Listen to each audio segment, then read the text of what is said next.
বৈষ্ণব, আপনারাই বৈষ্ণব বাবা।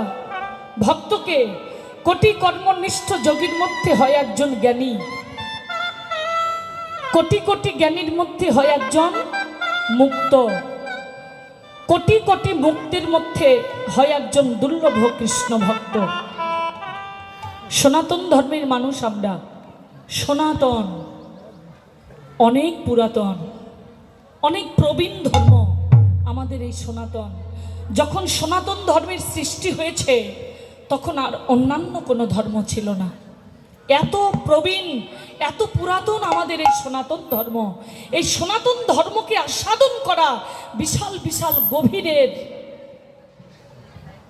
গভীরে চলে যেতে হবে।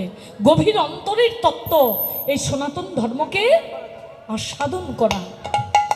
হ্যাঁ, তো আমরা সনাতন ধর্মের মানুষ। সবসময় খেয়াল রাখবেন বাবা, আমাদের কলিহত যুগে কিছু কিছু নতুন নতুন সাধু সন্ত জন্ম নিয়েছে,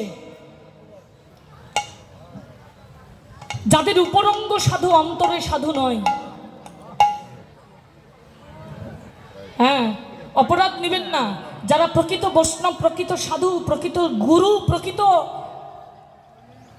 মহজ্জন, আমি তাদের চরণে প্রণাম যাপন করি, আমি তাদের কাছে কৃতার্থ।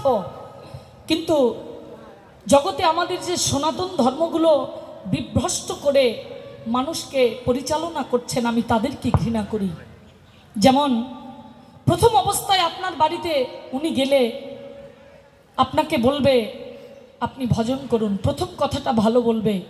দ্বিতীয় কথাটা বলবে সংসারে থাকলে ভজন হবে না, সংসার পরিত্যাগ করে বনে চলে যাও। একটা মন্দিরেও যেতে বলবে না, বনে চলে যাও।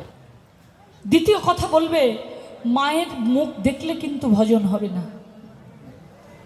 আচ্ছা বাবা, সূত্রপাতে এ পৃথিবীতে আমরা যেদিন এসেছি, জন্মগ্রহণ করেছি, আপনার মতো পিতা, আপনার মতো মা যদি আমার না থাকতো, আমার জন্ম হতো?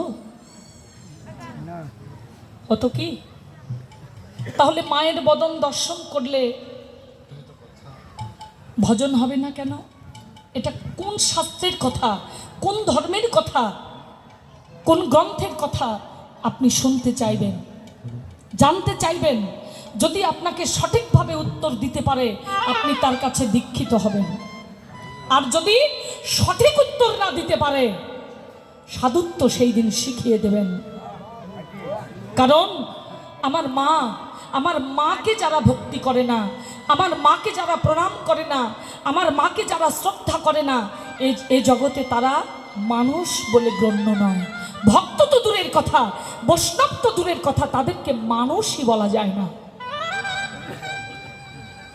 পিতার পিতৃবস্তুর অতি সত্তা বিন্দু দিয়ে মাতৃভূমিতে যেদিন রোপণ করেছিলেন, সেই দিন আমরা মাতৃভূমিতে সৃষ্টি হয়েছি, সেদিনই আমাদের জন্মসূত্র।